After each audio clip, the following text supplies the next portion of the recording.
todo eléctrico, más bien. Después surge la Mark I, fíjense, ella desarrollada por IBM. Todas eran con uso, su uso era militar, fueron desarrolladas para uso militar, ¿sí?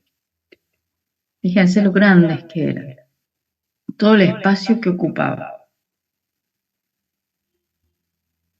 Bueno, acá tenemos nuestro famoso von Neumann, que fue el que diseñó la arquitectura de von Neumann, en la cual están basadas aún las computadoras de hoy en día. Si bien se mejoró de la arquitectura de von Neumann, pasa a la arquitectura Harvard, ¿sí? Seguimos con los switches acá, con las conexiones, con los cables, y surge la famosa ENIAC. La ENIAC que hablamos la clase pasada, vamos a ir rápido, ¿sí? También conexiones, lámparas, pues fíjense, todo esto era la computadora. Y acá tenemos el grupo de personas que operaban, solamente ellos podían programarla, mantenerla, operarla.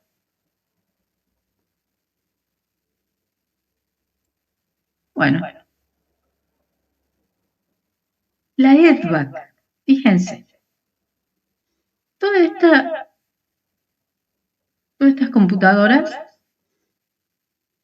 manejaban códigos de 10 bits, porque se basaban en el sistema decimal, o sea que necesitaban 10 lámparas de vacío para representar un dígito solo, ¿sí?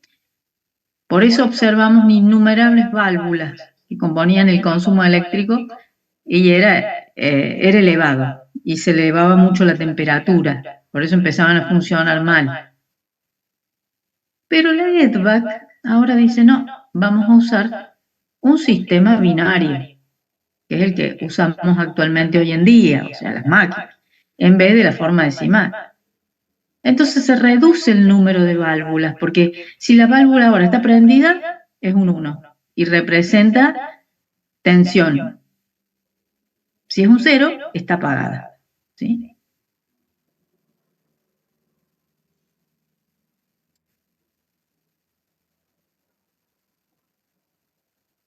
Bien. Bueno, fíjense que los datos eran almacenados en un tubo de mercurio. O sea que fíjense, la EDVAC, más allá de que el avance que tiene de trabajar en forma discreta porque trabaja en ceros y unos, las señales son tipo cuadraditos, ¿no? No es una señal así continua como la del coseno, sino son discretas, son cuadraditos así. Entonces, ahora uso un medio, un tubo lleno de mercurio con lo contaminante que es el mercurio. Bueno, y a fines de esta década se empieza a desarrollar el transistor. Bueno, seguimos con las computadoras grandes, la UNIVAC, también famosa. Fíjense ya, estas son unidades de cinta, o sea que incorpora unidades de cinta. Y puede procesar no solamente datos numéricos, como ustedes vieron los códigos, el código BCD natural, perdón, el Eiken, el exceso 3, sino que ahora procesa datos alfanuméricos.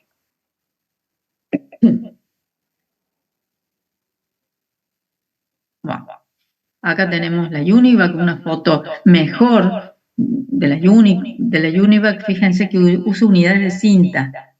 Las unidades de cinta, tanto como las tarjetas, eran secuenciales, o sea, uno tenía que encontrar una información y si teníamos un lote de tarjetas, y estaba casi al final, teníamos que leer todas las tarjetas anteriores, porque tenía cada tarjeta un código de control, un agujerito que representaba control, ¿sí? En la cinta pasa lo mismo. La información era de acceso secuencial, tanto para leer o escribir o grabar en esa cinta, ¿no?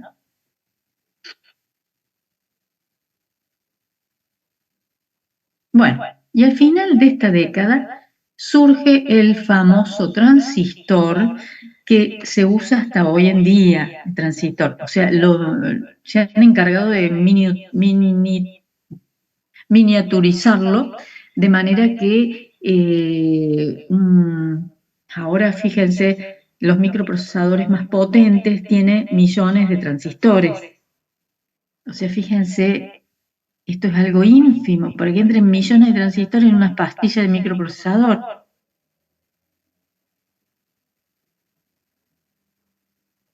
Bueno,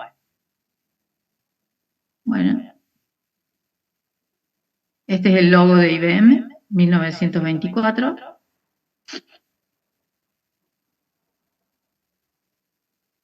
Y esta es una computadora desarrollada por el MIT, Massachusetts of Technology, ¿cómo es? Si alguien se acuerda, Si no Massachusetts. me equivoco, es el Instituto Técnico o Tecnológico de Massachusetts, pero no estoy seguro. Sí, sí, Massachusetts Institute of Technology, sí. Andrés, ¿sos vos? ¿Vos No, acordás? soy Chino, chino. Gino. Muy bien, el famoso MIT. Bueno, entonces pasábamos, ¿se acuerdan? A la segunda generación, que ya no se usan más válvulas de vacío que se quemaban, que entraban los bichos y las quemaban también. Ahora se usan transistores, que no levantan semejante temperatura como levantaban los tubos o las válvulas. Surgen las tarjetas perforadas, se basaron en esa máquina de Jacquard para hacer los dibujos textiles en las telas. Y el sistema de procesamiento es por lotes ahora, o sea que un trabajo lo agrupaban en varias tarjetas, todo ese cajoncito que yo les mostré el dibujo, era un lote. Bueno, ahora sí surge el concepto de de un código almacenado, ¿sí? Que era el sistema operativo, se llamaba monitor residente y lo único que hacía era cargar trabajo, ejecutarlo, el procesamiento era en serie, es decir, que uno atrás del otro, y posteriormente el procesamiento pasa a ser en lote. Aparecen los sistemas, los primeros, este monitor residente, que lo único que hace es transferir el control al trabajo que sigue. Es decir, una vez que termine el trabajo, le da el control al que sigue. O sea, es un sistema operativo de trabajo único. Carga un solo trabajo, un solo proceso. Puede trabajar con un solo proceso. Y prepara al sistema para la llegada de trabajos. Trabaja en lotes también. Automatiza la secuencia de operaciones involucradas en la ejecución en un programa usando órdenes que lee, interpreta y ejecuta el monitor de lote. Empiezan a surgir los lenguajes de alto nivel, como el COBOL y el Fortran. Entonces, una pregunta que les hice la clase pasada, ¿en qué se programaba antes del COBOL y del Fortran? En unos y ceros, ¿o no? En binario. Y en binario puro, muy bien, en uno y en ceros. Obviamente que después de los unos y ceros va surgiendo el assembler, que ya no es tan de bajo nivel, se lo considera de bajo nivel, pero no tanto. Después surge, no sé si lo escuchó nombrar, al Basic, pero el Basic estaba muy relacionado a lo que era el DOS, el sistema operativo DOS. La introducción de trabajos era a través de tarjetas perforadas, si bien también vimos algunas máquinas, esas que era la Univac y todo eso, vimos que trabajan con cinta, con unidades de cinta, ¿sí? Y hay una clara separación entre el diseñador, el constructor, el operador, programador y personal de mantenimiento de programa. Ahora ya no es que todo ese grupo hace lo mismo, sino que ahora están separadas las tareas o diferenciadas. Y ahora el gran avance de esta segunda generación son los transistores. Bueno, hay una librería, un código que controla la entrada y salida. Bueno, ahora la clase pasada la vimos en detalle, ahora vamos a ir un poquito más rápido con este tema.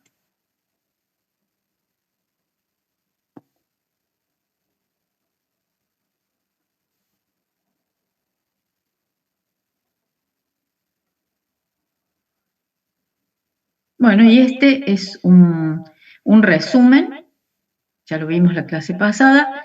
En la memoria, fíjense, se carga el monitor residente, que es el sistema operativo, y en el área de programas de usuario hay un solo programa de usuario.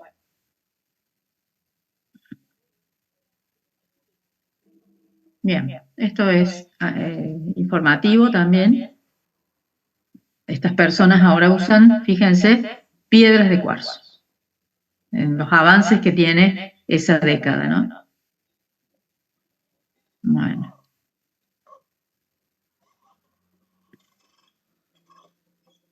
Bueno, acá está, fíjense, ¿qué hace el monitor residente?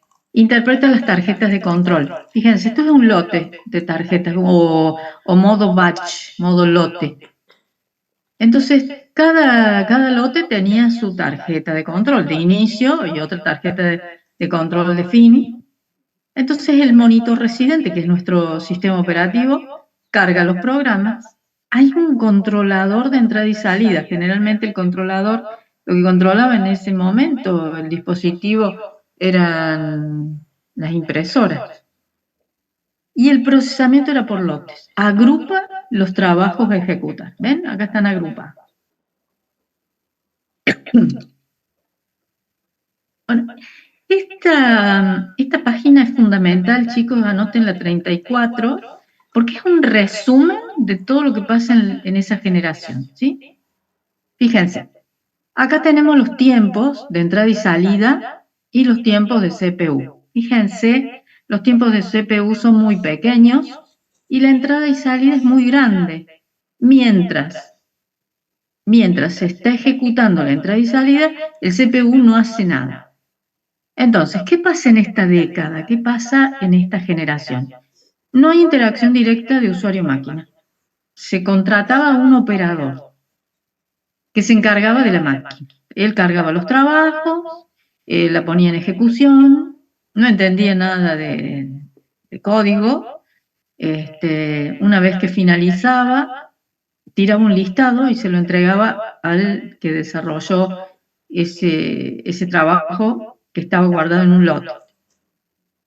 Imagínense si se le desordenaban las tarjetas, si se le caía el lote, un desastre. Los trabajos se escribían en tarjetas de control y se agrupaban en lotes de trabajos similares, ¿ven? En lotes.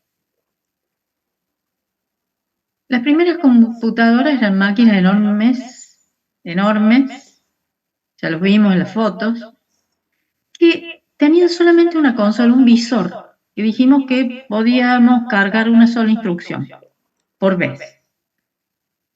Las entradas comunes, los dispositivos de entrada eran los lectores de tarjeta, unidades de cinta, ¿sí? De donde leía la información, y los dispositivos de salida común eran las impresoras, las unidades de cinta y las perforadoras de tarjeta, también se llaman grabo verificadoras de tarjeta. Los usuarios de esos sistemas no interactuaban, o sea, no la veían a la máquina. Ellos escribían el programa, lo grababan en la tarjeta o en la cinta y quieren tarjeta, el lote se lo entregaban al operador y después le pasa un listado, ¿sí? Los usuarios no interactuaban directamente con esas computadoras. Bien. ¿Qué es un sistema batch? Es una terminología que proviene de los viejos sistemas por lotes, las tarjetas perforadas. No hay interacción con el usuario, se usa para largos procesos de entrada y desde archivos y salida a archivo o impresión. Pero no era inmediata la salida, o sea que ellos tenían que esperar horas o días, o bueno, días, digamos. El tema que seguramente que tenía algún error, imagínense para esperar listado para corregir el error si no funcionaba el sistema. Entonces, este es un resumen. Página 34, resumen, pongan. Bueno, acá hay una foto. Se fue perfeccionando el monitor residente. Ahora hace el tratamiento de interrupciones porque los sistemas operativos trabajan por interrupciones. Hay un controlador de dispositivo muy incipiente, no es como los controladores actuales, carga y secuenciamiento de trabajos, y hay un intérprete de lenguaje control. Y acá es la zona, esto es la memoria, ¿no? La RAM. Y la zona del programa de usuario, un solo programa de usuario. Bueno, este también era o sea, la 34, la 35, la 36. Este también es un resumen de lo que venimos hablando recién.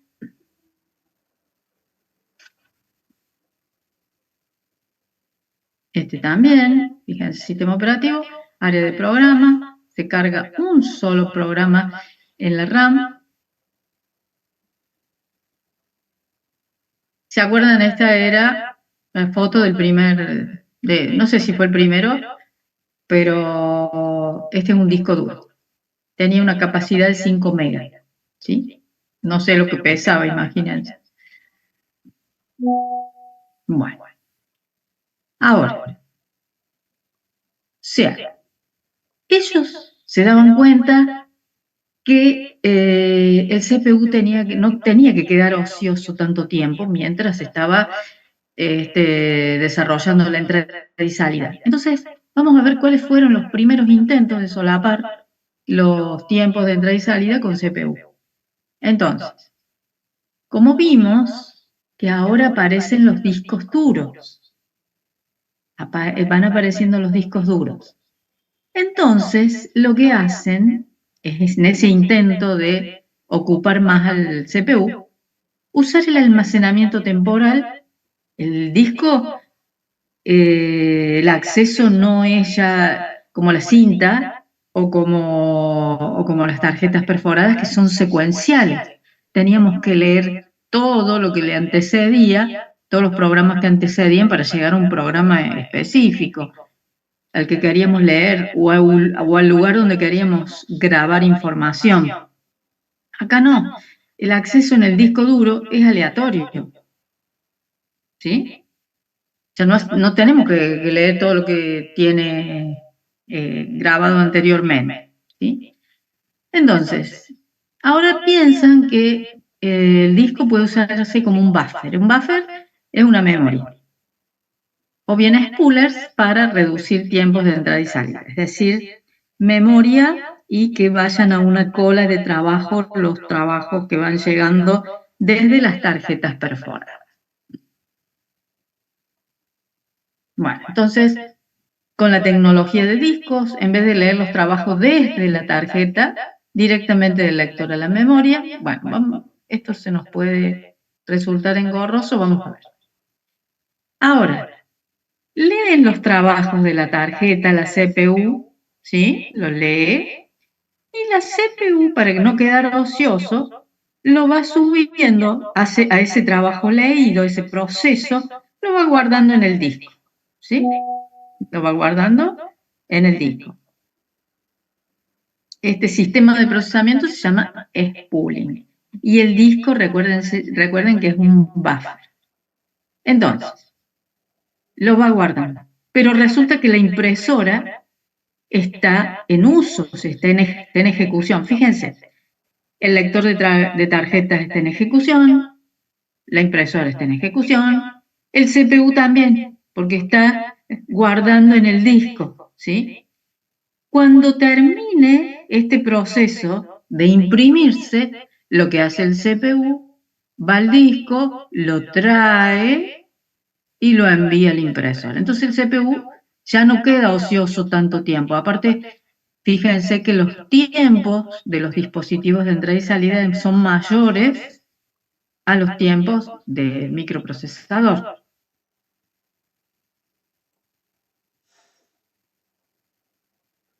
Bueno, entonces quedan los buffers, almacenamiento intermedio entre dispositivo de entrada y salida y CPU, donde se lee y escribe. Desde donde lee y escribe la CPU. Cuando la CPU lee los datos del buffer, pasa a trabajar con ellos. Y el dispositivo de entrada y salida inicia la siguiente lectura. Es decir, ninguno queda sin trabajar. Los dispositivos, tanto de entrada y salida, y la CPU ahora están trabajando juntos. Bueno, los spoolers, este es todo el procedimiento, ¿no? Entonces, ¿cómo funciona en caso de entrada? La CPU solicita al lector la siguiente tarjeta y continúa su trabajo.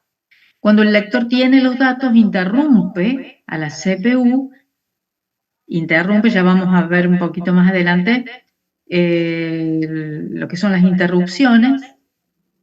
Entonces, el lector ya leyó todos los datos e interrumpe al micro, a la CPU. El micro lo que hace es copiar los datos al disco duro, solicita la siguiente tarjeta. Cuando el proceso solicita los datos de la tarjeta del sistema operativo, los toma del disco, se los da al proceso. Eso es en el procedimiento de la entrada. Vamos a ver la salida. La CPU escribe en disco la salida de un proceso. Al terminar la CPU va mandando a la impresora los datos a medida también que la impresora quede libre, ¿no? Entonces se necesitan discos que permitan acceso aleatorio, ya no secuencia. Entonces, de esta manera, tanto el microprocesador y los dispositivos de entrada y salida están todos ocupados. Ya no hay tiempos ociosos de CPU. Bueno, siguen desarrollando los transistores. En esta década, ya les había hablado que se van miniaturizando, ¿sí? Para lograr inventar los circuitos integrados. Y esto se logra gracias a los transistores con resistencias. En un solo chip. Por eso los avances en lo que es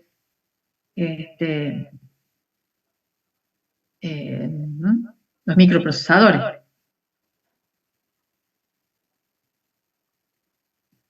Bueno, ¿alguna duda con la primera y segunda generación, chicos?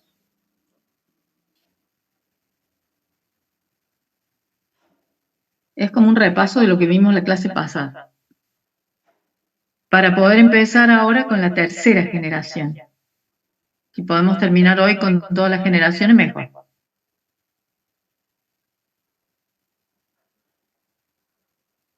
Sigamos adelante nomás. Ah, bueno, vamos adelante. Pasamos ahora a la tercera generación, y ya, como vimos al final de la década anterior, empiezan a ser desarrollados los circuitos integrados, ¿sí? Los circuitos integrados eran un conjunto de transistores, fíjense, tenemos un circuito integrado acá que está construido con transistores interconectados dentro de un solo chip. Y ahí se empiezan a lograr, a miniaturizar todo esto para construir los microprocesadores. Como dice acá, creciendo en forma exponencial.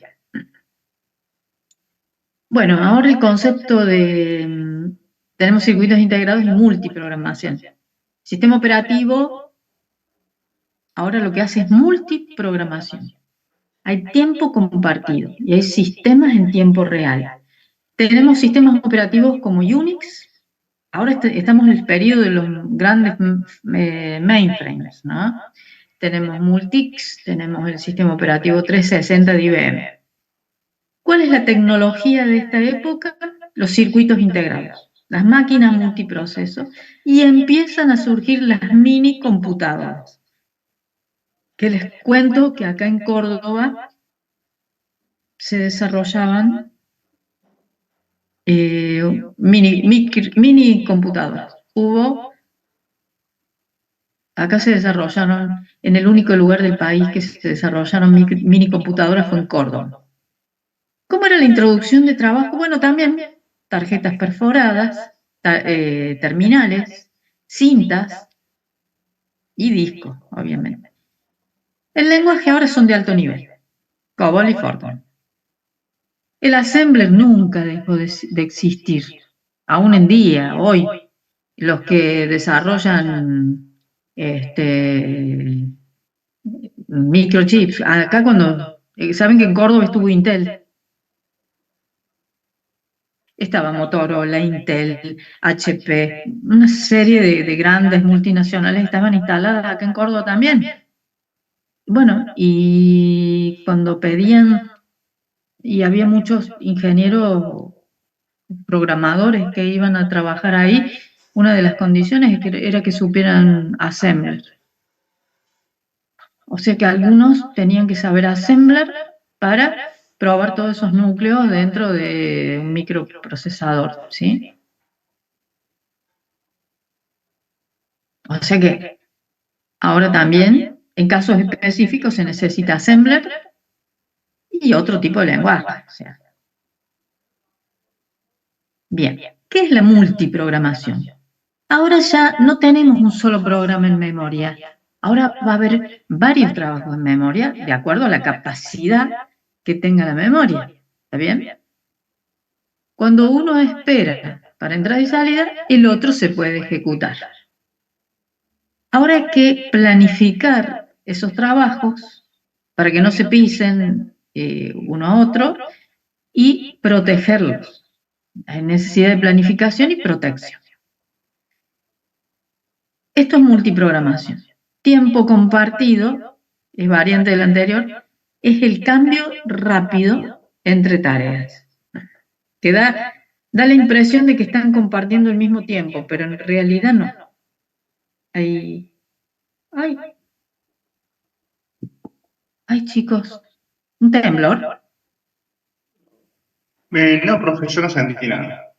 A mí se me movió el piso. Capaz se bajó la presión. No, es que fue como un bramido y no sé. Estoy en un edificio, así que capaz que están haciendo algún trabajo. Bueno, Capaz. sigamos. Bueno, los ejemplos de estos sistemas operativos, recuerden que eran grandes mainframes, ¿no? Tenemos el Unix, que es el predecesor del Linux, Multics y el sistema operativo 360 de IBM. Bueno, ¿cómo es la ejecución en la multiprogramación? Es concurrente. Ejecución paralela de varios trabajos.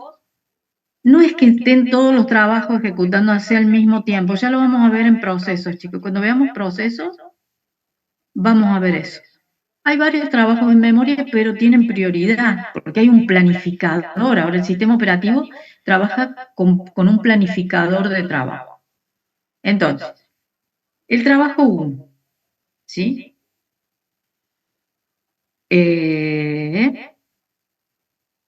Las ráfagas de espera de entrada y salida de un trabajo se aprovechan para ejecutar las ráfagas de CPU de otros trabajos, ¿sí?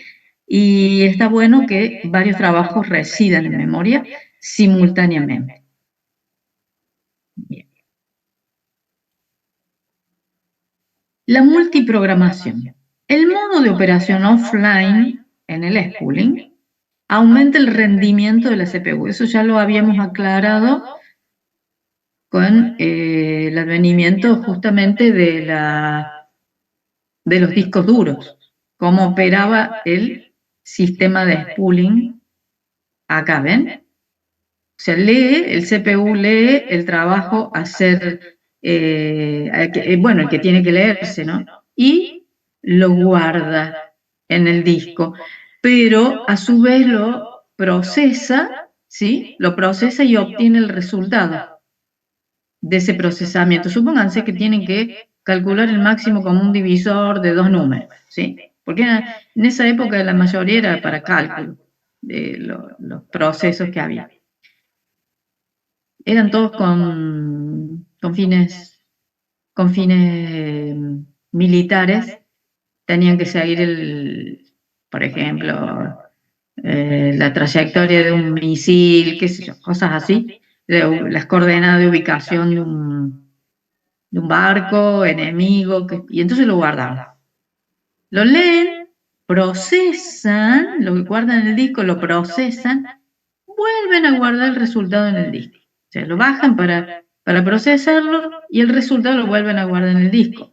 ¿Cómo? Se está usando la impresora, entonces, ¿qué hacen? Hay un trabajo actual. Cuando se desocupa la impresora, lo vuelven a bajar y lo imprimen. ¿Sí?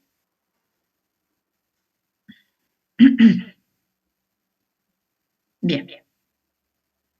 Y esto generó se dio lugar a la multiprogramación para que en algún momento la CPU quedará ociosa esperando por alguna operación de entrada y salida, pero esos tiempos se reducen. Entonces, ahora en la multiprogramación podemos tener varios trabajos en un dispositivo de acceso directo como el disco.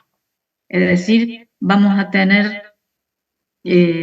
trabajos, unos leídos, que necesitan ser procesados para obtener el resultado, y otros trabajos ya tenemos el resultado listo para que vaya a la impresora.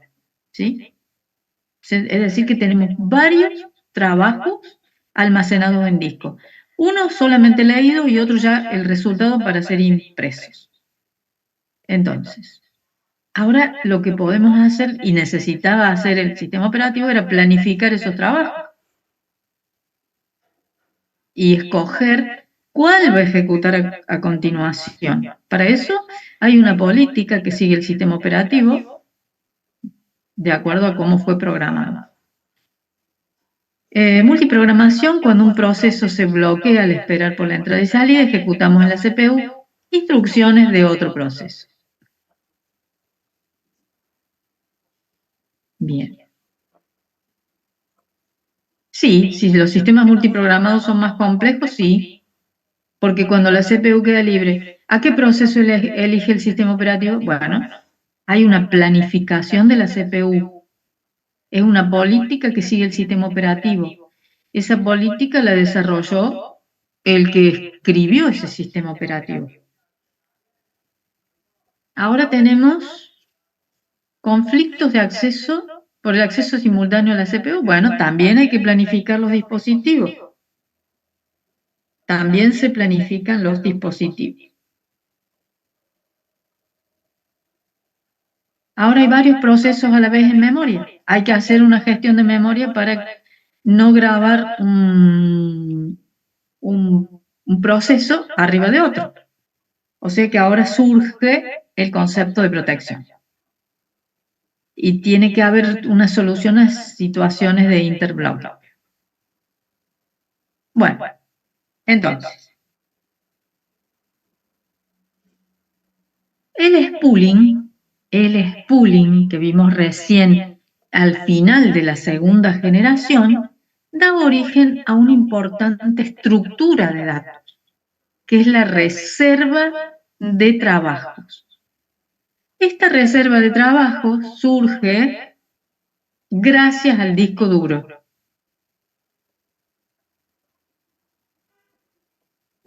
Entonces, como resultado de este spooling puede haber varios trabajos ya leídos esperando en el disco, listos para ejecutarse. Entonces, esto se llama reserva de trabajo en disco. El sistema operativo ahora puede elegir cuál trabajo se ejecutará a continuación. ¿Sí? ¿Me siguen? A fin de mejorar el aprovechamiento de la CPU. aunque los trabajos lleguen en tarjeta o en cinta magnética, no es posible ejecutarlos en un orden distinto.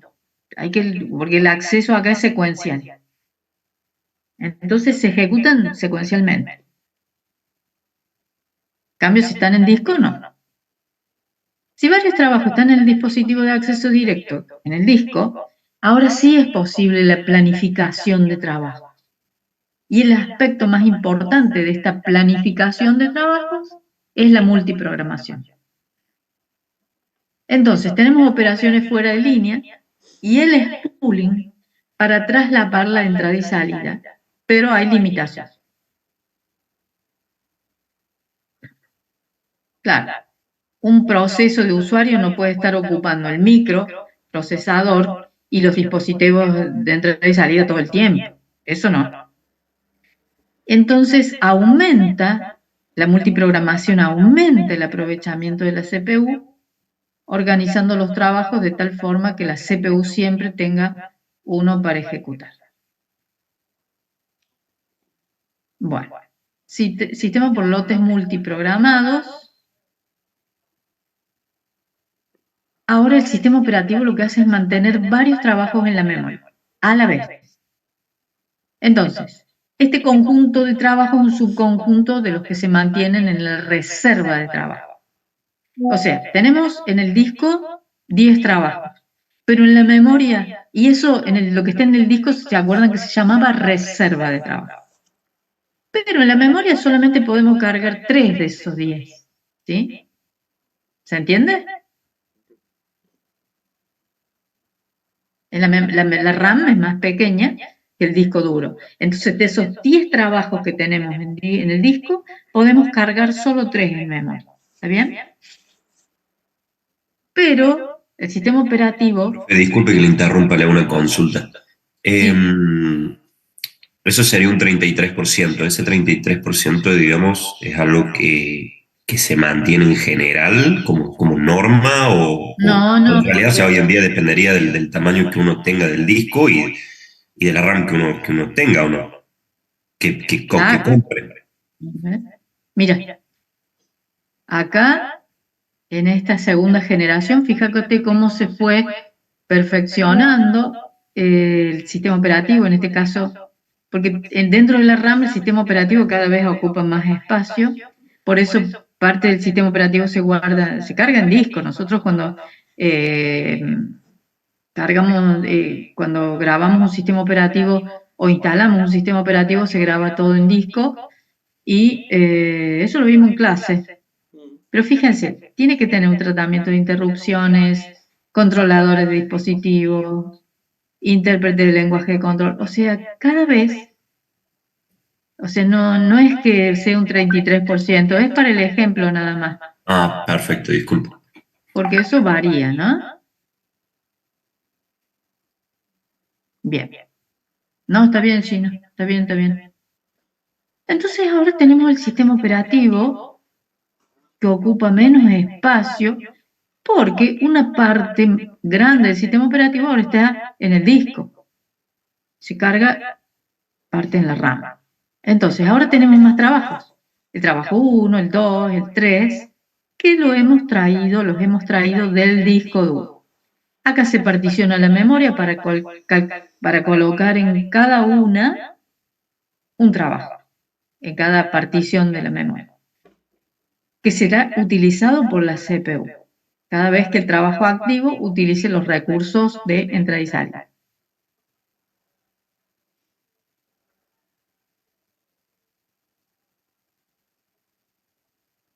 Entonces, ¿qué se logra con la multiprogramación? Que la CPU no quede ociosa. En un sistema multiprogramado, el sistema operativo simplemente lo que hace es seleccionar otro trabajo, ¿no?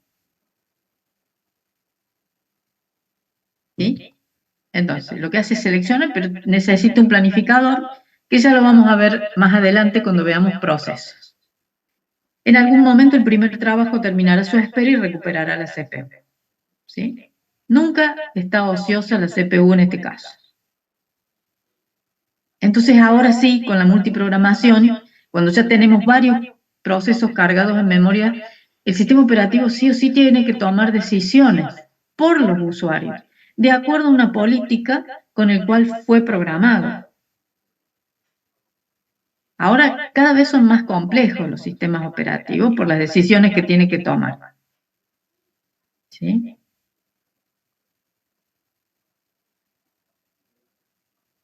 Claro, o sea que si varios trabajos están listos para colocarse en memoria y no hay espacio suficiente en la memoria, ahí tiene que decidir cuál va a elegir para subir a la memoria.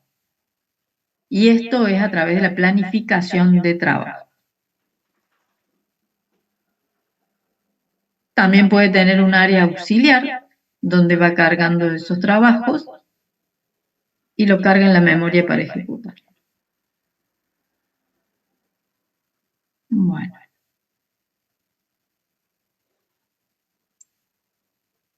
Bueno, esto es un resumen de lo que es la tercera generación. Bueno, el tiempo compartido es la multiprogramación más la interactividad es tiempo compartido. Los sistemas por lotes, por ejemplo, no son interactivos, porque el usuario no interviene durante la ejecución de su trabajo. Con la multiprogramación y la interactividad se replantea su caracterización. Antes era por agrupamiento de tareas similares, mientras que ahora se caracterizan por la falta de interacción entre los usuarios y las tareas de ejecución. Entonces, ¿qué hace? La CPU reparte su tiempo entre los distintos procesos. Yo les menciono cómo se llamaban los tiempos de CPU, ¿se acuerdan?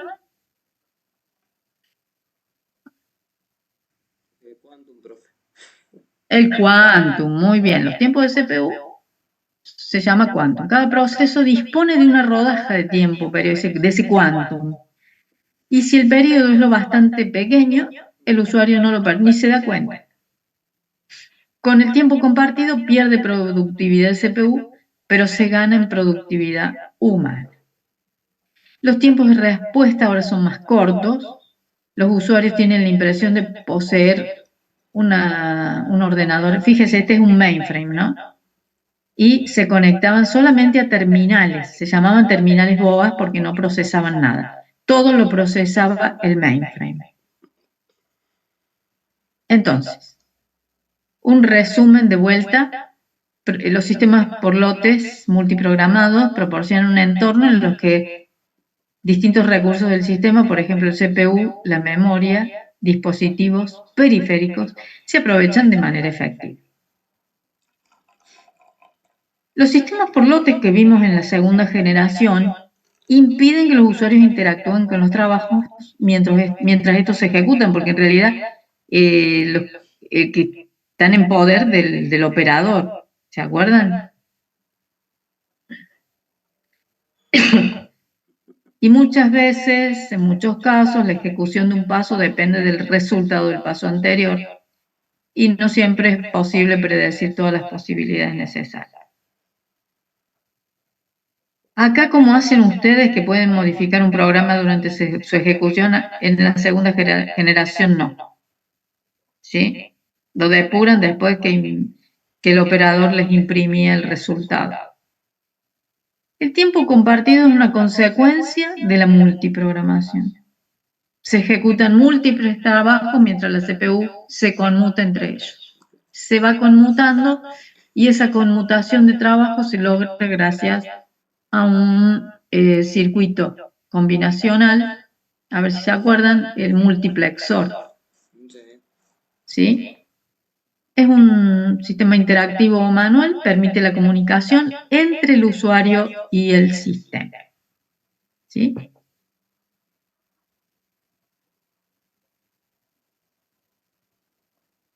Bueno, ¿cómo hacen los usuarios para acceder al código? Tienen que tener un sistema de archivos en línea.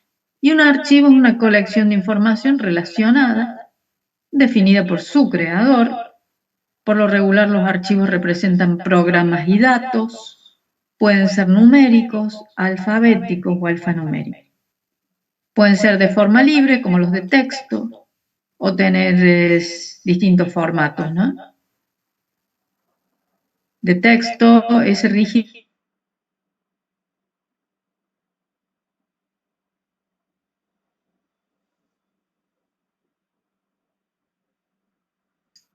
o bytes, ¿sí? El significado está definido por su creador.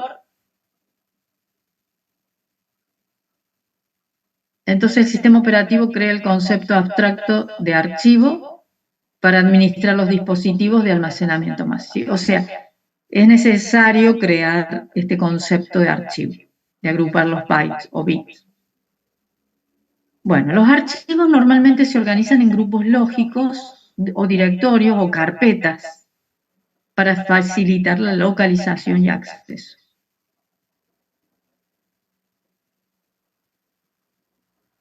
Bien. Bueno, acá es otro resumen de lo que venimos hablando. Y sigue el resumen.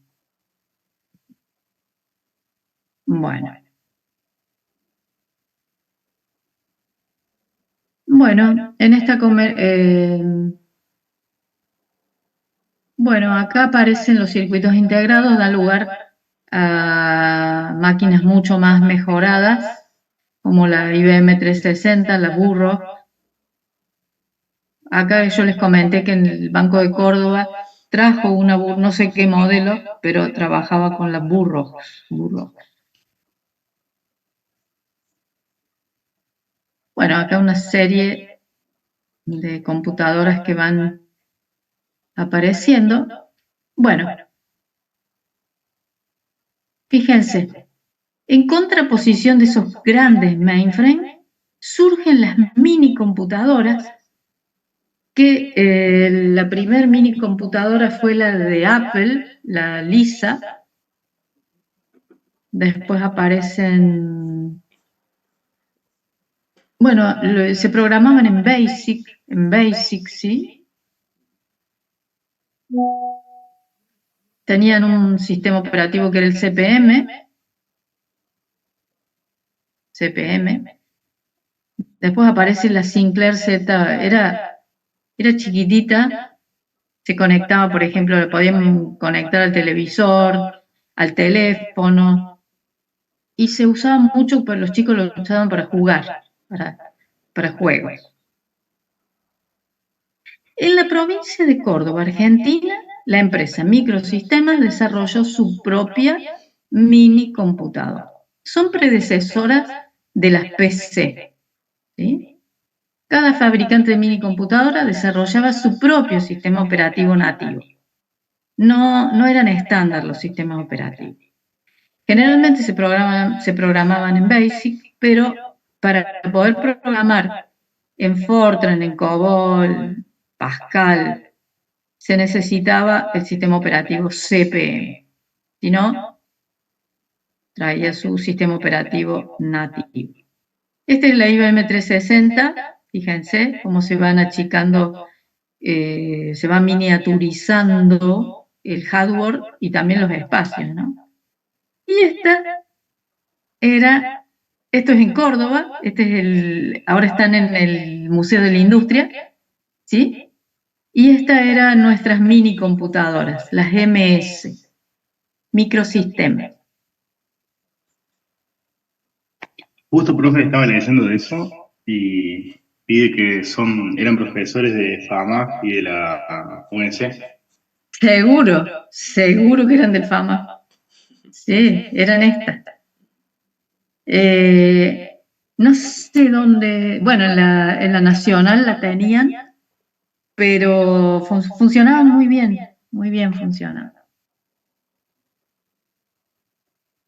En la tecnológica había unas mini computadoras que eran las Tandy 1000, en el Pascal, cuando era instituto, todavía no era universidad, tenían las Apple, no las Lisa, las anteriores a las Lisa tenían. Y no recuerdo en otros lugares, en otras instituciones que tenían. Estas había en Pascal, en el Instituto Pascal. Esta es una Commodore, parece.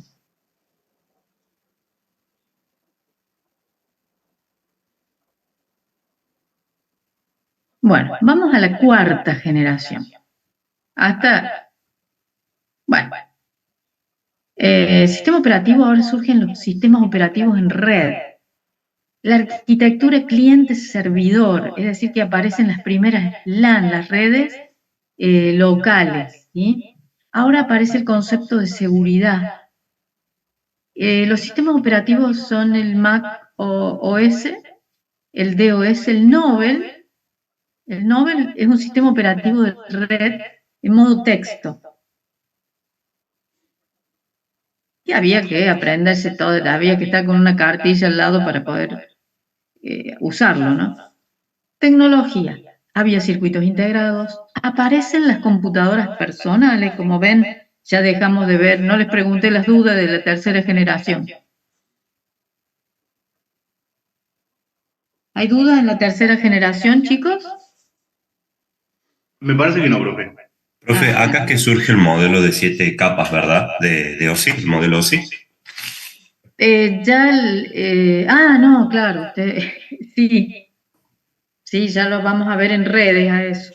Bien, perfecto.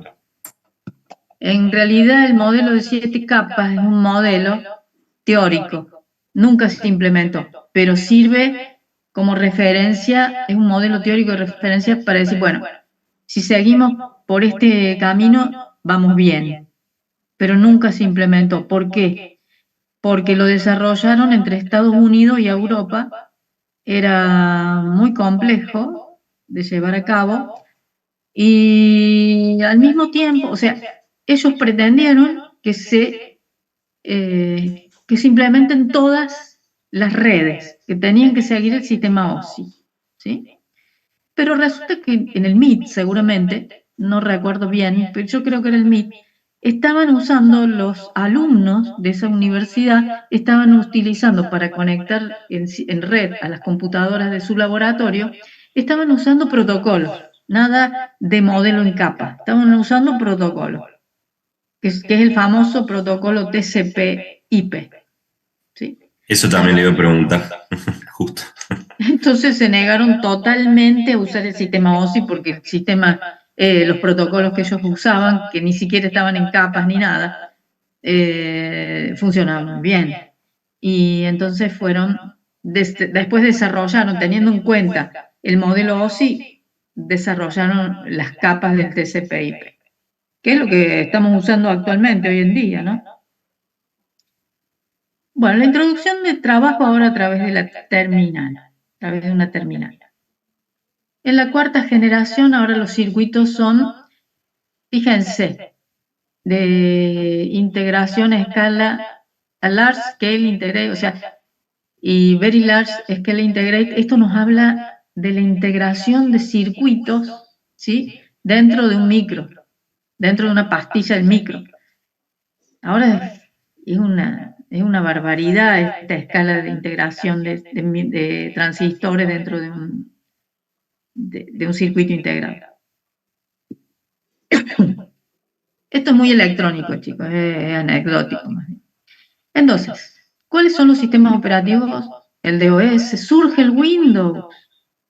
O sea que ya, fíjense, y el Linux, el Unix, perdura el Unix, pero el Windows aparece ¿de qué manera? Si estos otros eran desarrollados en modo texto, este en modo gráfico, ¿sí? ¿Sí o no? El primer sistema operativo, los GUI, lo que es interfaz gráfica, ¿sí? Entonces el usuario ya, los sistemas operativos son en red, el usuario es consciente de la existencia de varias computadoras, cada máquina tiene su propio sistema operativo, las máquinas son independientes, interactúan en momentos concretos. Esto lo vimos en la clasificación de los sistemas operativos, ¿se acuerdan el tema anterior? Los sistemas operativos surgen ahora, los sistemas operativos distribuidos. Ahora también hay varios ordenadores, pero ahora la imagen es única del sistema operativo. Acá podemos interactuar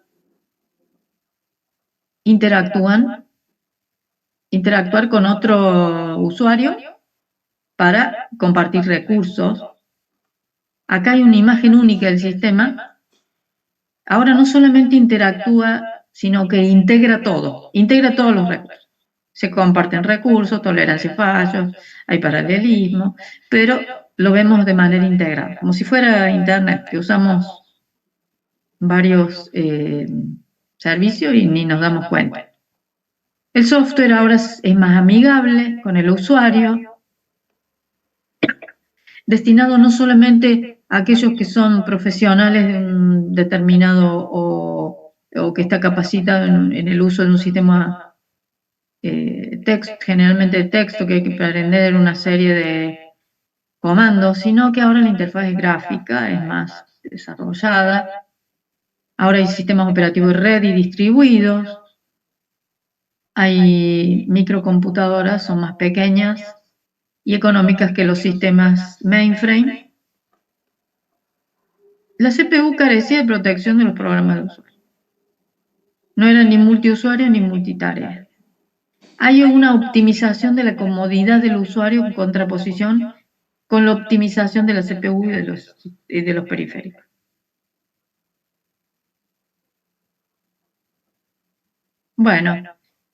Bueno, dice que los sistemas operativos ahora adoptan funciones creadas para macrocomputadoras y adelantos técnicos de los mismos.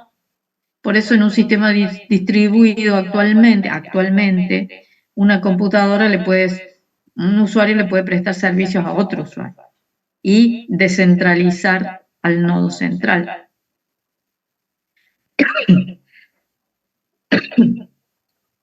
O sea que lo que tiende es a bajar el costo del hardware. Y que ya no es de uso militar, sino comercial. Los sistemas operativos en red, esto lo vimos recién. Cada máquina tiene... Bueno, esto lo vimos recién acá.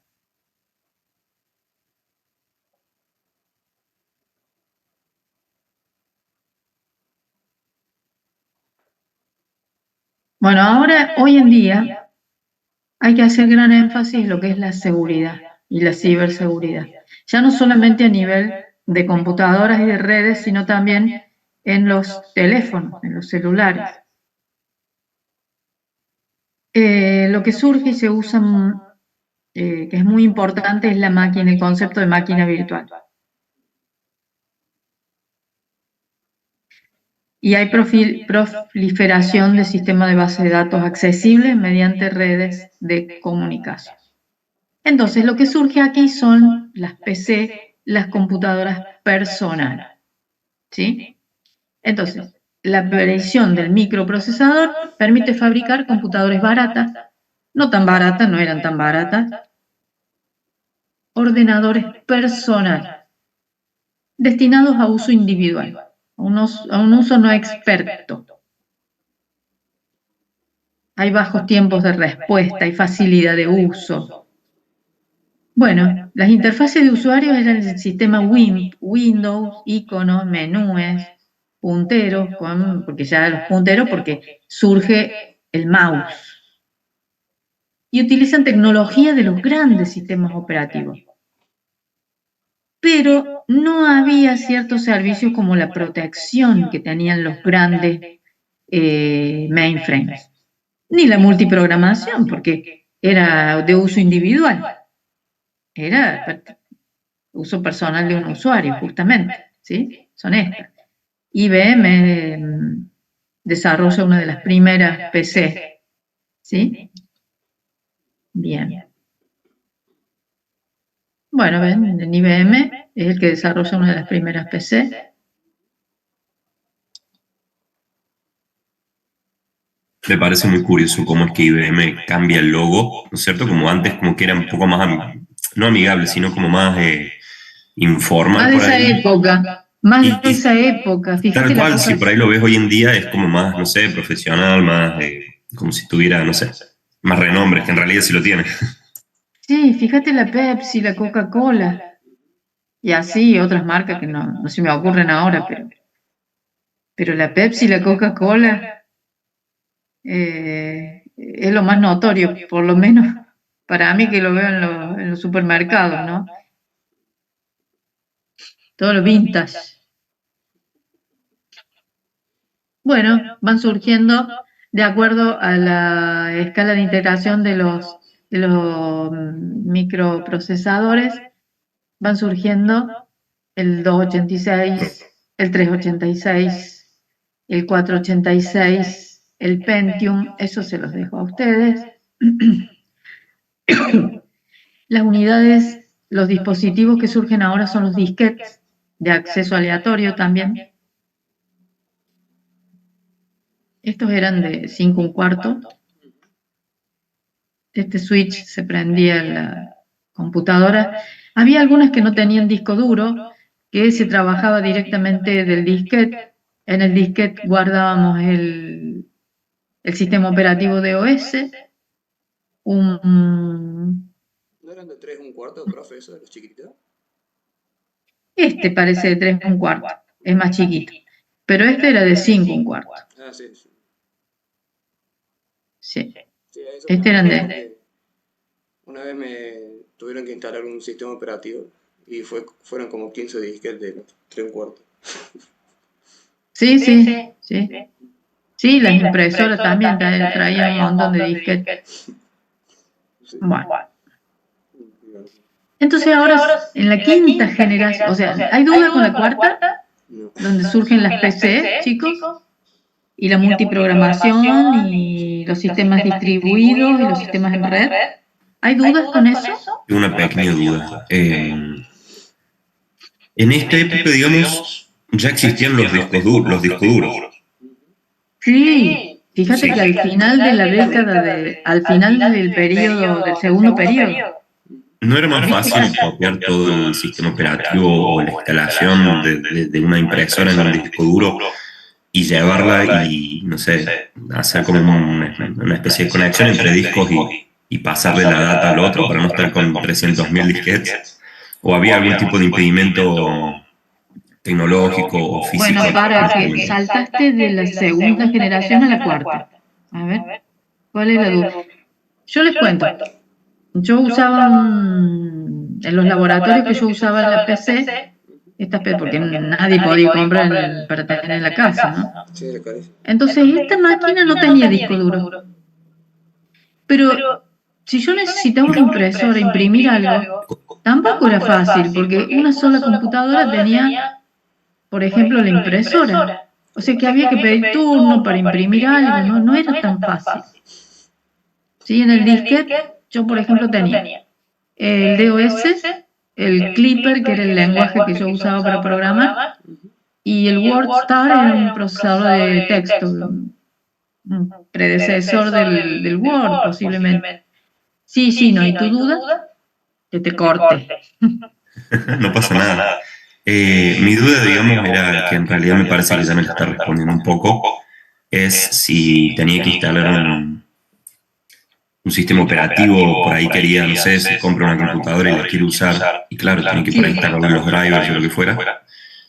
¿Por qué directamente no hacerlo desde un disco duro en vez de tantos disquetes? Es que, ¿y dónde tenías guardado? Vos suponete tenés el disco duro pelado y tenés que instalarle el sistema operativo. Correcto. ¿En qué lo tenés? No es como ahora tenés un pendrive. Que sea, no sé, que sea parte del servicio, que venga, digamos, el que te la vendió. Che, mira, que ya venga con el sistema operativo. Que venga, digamos, con otro disco duro, con el sistema operativo que vaya, haga una copia y se lo deje en su disco duro. Sí, también, o sea, que sea cuando lo compré, haya venido instalado el disco duro, el sistema operativo, decís vos. Sí, o en caso de que lo quiera cambiar, lo mismo.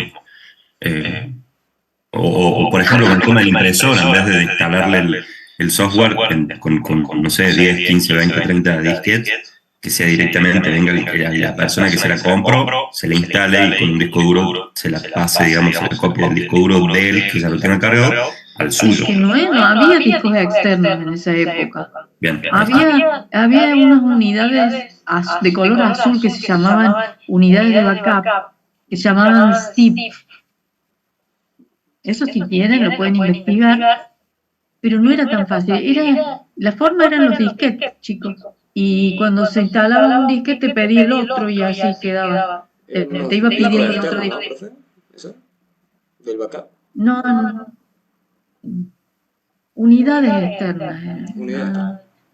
No llegaban a disco, no me acuerdo qué arquitectura tenían, pero no eran un disco externo, era una unidad de backup. Sí, Era, digamos, los he visto en algún momento. eran de color azul, se llamaban unidades de zip. Sí. Y sería el predecesor del disco externo.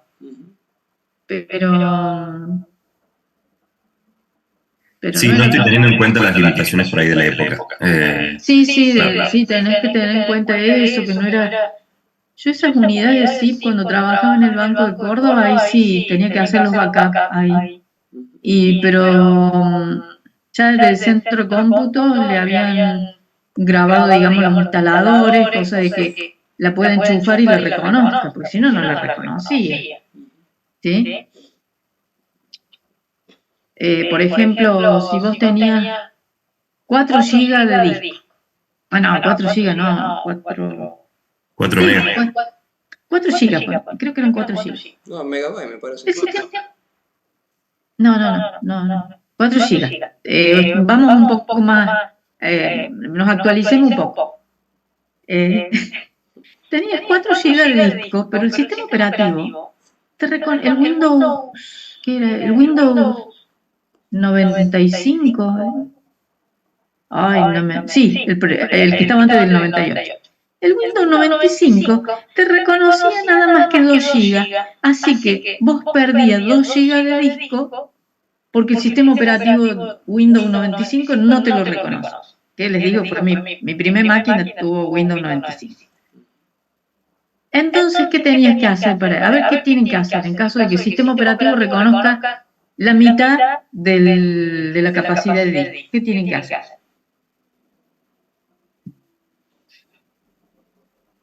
¿Lo borro, lo vuelvo a instalar o veo No, porque te va a seguir reconociendo 2 GB nada más. lo actualizo? No, porque no había, todavía no estaba el Windows 98. Particionabas el disco. 2 particiones de 2 GB cada uno. Entonces tenías la unidad C y la unidad D. Y ahí sí el sistema operativo lo podía ver a los otros 2 GB. ¿Se dan cuenta? Cosas que ahora no hace falta. Cosas que ahora no hace falta hacer. No me acordaba de las particiones. Cosas que ahora es que ahora ya no hacen falta, ¿no? Bueno. Entonces pasamos a la quinta. Ya en la quinta generación, nosotros usamos sistemas distribuidos, no nos damos cuenta, con Internet, con la nube. Son todos sistemas distribuidos, modelo cliente-servidor en la construcción del sistema. También está el modelo cliente-servidor, obviamente. La tecnología, circuitos integrados pero a gran escala. Computadoras personales potentes, estaciones de trabajo potentes. Y la orientación es a la evolución. Aumentar la potencia, el multipropósito, la fiabilidad, el número de usuarios, la comodidad, amigabilidad. ¿Sí? O sea que las interfaces sean cada vez más user-friendly y sobre todo con las personas discapacitadas. Esto lleva a disminuir el precio, el tamaño, los requisitos de instalación. Recién hablábamos de instalaciones, ¿no? Que tenían las limitaciones de la época, dificultad de uso y tiempo de respuesta, ¿no? Todo eso se quiere disminuir. Bueno, este es un resumen de lo anterior.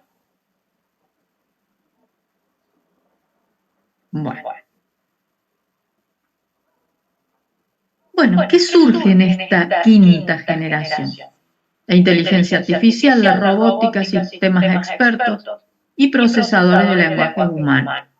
Sistemas que piensan como humanos, como las redes neuronales, toman decisiones, hacen resolución de problemas. Sistemas que actúan como humanos, imitan el comportamiento humano como es la robótica. sistemas que piensan racionalmente, que son los sistemas expertos, estudian los cálculos que hacen posible percibir, razonar. Eso está, teóricamente está en forma incipiente, pero no sé. No sé si es tan incipiente, debe estar en secreto. Y los sistemas que actúan racionalmente tratan de emular de forma racional el comportamiento humano. Por ejemplo, agentes inteligentes, conductas inteligentes en artefactos. Es decir, que van de acuerdo a una gran base de datos que manejan datos como hace la inteligencia artificial y nos dan respuestas. Toman decisiones como si fueran de comportamiento humano. Bueno, y hasta aquí vimos todas las historias de los sistemas operativos, chicos. Díganme si tienen dudas.